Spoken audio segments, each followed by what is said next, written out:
diguem que la preparació, la companyia ja t'ho demana abans, o sigui, els requeriments per entrar a la companyia són molt alts a nivells d'hores, de coneixements, a nivell personal, busquen un perfil ja, bastant alt de l'experiència dins els pilots. Llavors, l'experiència prèvia que et demana normalment ja està a l'acord amb l'avió que has de volar. En el meu cas, ja em van agafar amb la flota d'Airbus 330, 340, vam estar allà durant 3 anys i després, un cop ja vaig portar temps i em van necessitar, llavors ja vaig passar a la flota de 380. No? El curs en si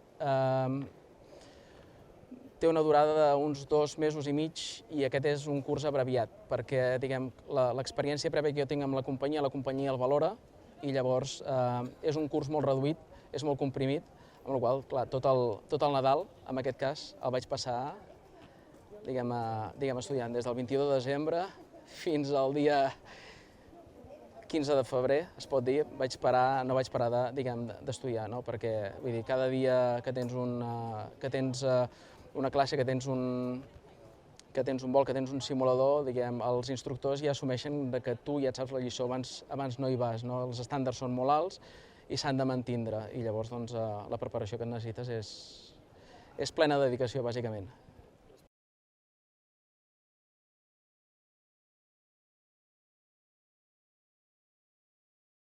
Sí, bueno, en el nostre cas, ni que haguéssim començat volant, en el meu cas, un 330, i anàvem a aeroports on, és el nostre avió petit, és l'avió més gran que podria tindre en companyies aquí que, per exemple, coneixessis, tipus Ibèria, és l'avió gran, i anàvem a aeroports on relativament són petits.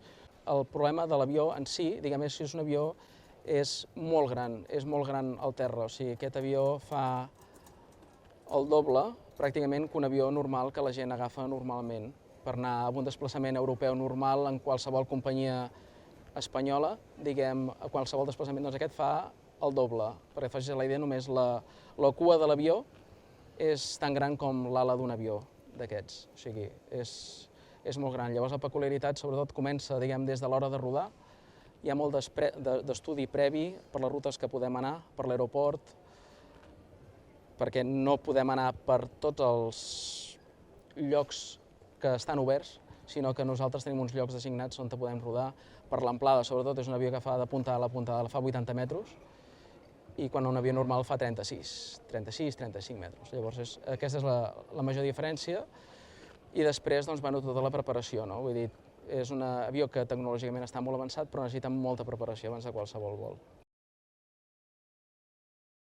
No, a l'aire funciona igual que qualsevol altre avió. Tecnològicament és més avançat que els que havia volat fins ara, hi ha unes diferències tècniques, mínimes, complexitat la mateixa, es pot dir, i és un tema més aviat, ni tan sols d'inèrcies, o sigui, és un avió que el comportament que té és molt similar als altres, sí que pesa més, té molta inèrcia, però ja ho tens en compte, un cop, vull dir, és senzill, al final.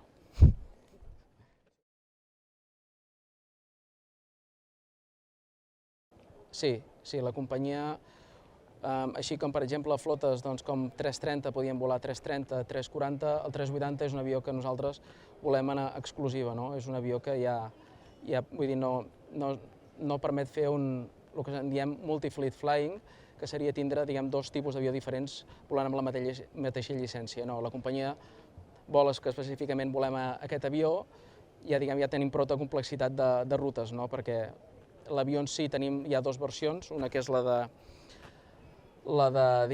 long range, que són per fer els vols ultrallargs de 14 hores o més, i l'altra que és de curt. La companyia no vol que ens confonguem massa i en principi només volem aquest tipus d'avió i suposo que mentre estigui aquest avió a Emirates jo també el volaré.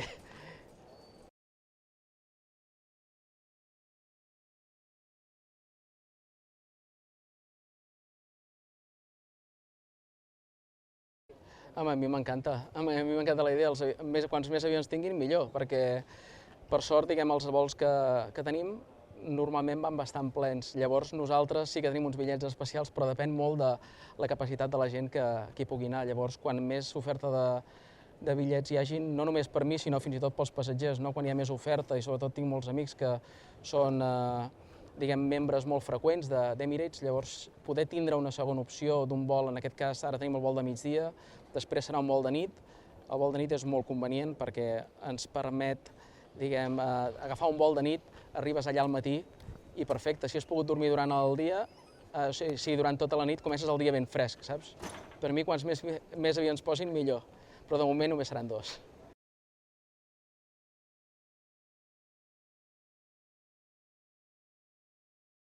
Home, anar a casa és obligat, o sigui, anar a casa ja bueno, el restaurant ja està reservat, el menjar també, amb els amics també anar a fer el vinet després, o sigui, tot està, vamos, trobava molt a faltar anar a casa, ara des del setembre que no hi anava, o sigui que es troba a faltar, dius, la festa major no hi va ser, l'any que ve potser sí, o sigui, aquest any segurament sí, però bueno. Sí, ja visc a Dubai, bueno, a Omblona, des de fa ja 3 anys. 3 anys i un mes. Sí, no, la vida és fàcilment adaptable. No és Europa, però dins del que és l'Orient Mitjà és el més semblant a, diguem, un ambient europeu. Hi ha moltes coses que estan al teu abast, o sigui, pràcticament tot. Vull dir, el que sí que trobem a faltar, diguem, és el menjar, que sí que ho trobes tot, però no és el mateix, saps? O sigui, dic, és molt còmode viure allà, però, home, no hi ha res com viure a casa, no? Quan tornes aquí, tot és molt diferent. Sí, home, allà tant, tota la família ja està ben adaptada, ja, bueno, clar, la nena també va creixent amb aquell ambient, saps? Com et comentava abans, doncs, fins i tot això, no? Diguem que ella es pugui estar formant, nosaltres ens afanyem a formar-la en català, sobretot, que és la nostra llengua materna, després en anglès, que és la llengua natural d'allà. Suposo que també de propina s'endurà algunes nocions d'àrab, possiblement una segona llengua que li obliguin a l'escola, possiblement francès, tot i que potser intentaríem espanyol, però és molt difícil perquè no hi ha tanta colònia d'espanyols com perquè aquesta llengua sigui majoritària allà, però si més no, l'espanyol ja l'aprendrà també a casa, li posem els dibuixos en espanyol. O sigui, intentem fer tripijocs per poder mantindre una mica tota la llengua, cultura, tot. O sigui, clar, li hem d'ensenyar el que són els castells, la festa major, tot això li hem d'ensenyar a nosaltres, si no, no entendrà res.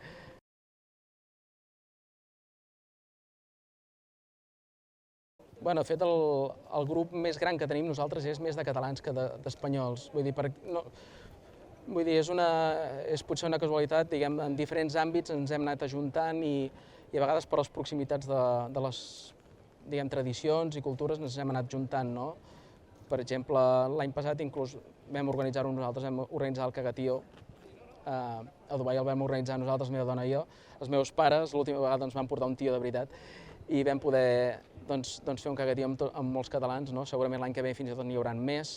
Intentem també fer la castanya i tot això. Llavors, això, diguem, entre la colònia de catalans, doncs, bueno, anem quedant en diferents àmbits, ja dic, perquè hi ha sí que tenen la mateixa feina que jo, però hi ha altres que tenen altres feines i depèn també del temps disponible que tinguin, no? També coincidir amb l'espai i amb el temps és difícil. Ja t'he dit abans que l'espai, Dubai, és una ciutat que té 50 quilòmetres de llarg, llavors per trobar-te amb un amic a vegades ho has de forçar molt, perquè si no, no te'l trobaries. No és com que surts al carrer i trobes amb algú, no, això no passa. Sí, home, l'Albert Viader, de Sant Sadurní, que també el vola. De fet, hem coincidit poc allà. Veus, ell és un dels que conec que està allà, hem parlat, ens hem vist, però hem coincidit poquet, no? Dic, perquè la distància que tenim d'on viu ell, on vic jo, doncs és molt gran, no? Llavors no...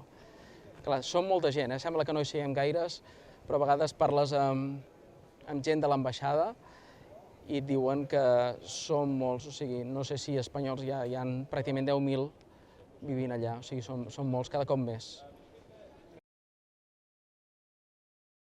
Home, està molt clar, sí, ho tinc molt clar. Bueno, el restaurant ja els he deixat als meus pares que triessin, tot i que a mi m'hagués agradat menjar calçots i cargols, suposo, però bueno, diguem que anirem a un restaurant de Vilafranca i després, doncs, bueno, toca una mica dinar amb els meus pares, amb els sogres, i després veure una mica la família el més ràpid que pugui, perquè, clar, uns treballen de matí, els altres de tarda, els nens que van a les extraescolars, tot això serà difícil veure'ls i després, diguem, quan arriba ja una mica la tarda, intentar quedar amb els amics, que ja està mig manegat, però clar, també tenen crios, o sigui que és difícil combinar, però anar a fer un vinet, això, sopar amb ells, clar, tampoc no em puc allargar fins molt tard perquè, clar, jo tinc 3 hores de diferència, o sigui, és com si jo m'hagués llevat a la 1 hora vostra per fer el vol avui, clar, no puc estar-me fins a les 12 de la nit perquè estaré baldat, no? I llavors, doncs, bueno, llevar-me demà, anar a esmorzar fora, pel centre de la vila i res, i tornar a canviar-me i tornar a marxar. Són 24 hores, no dona per molt. Bueno, això sí,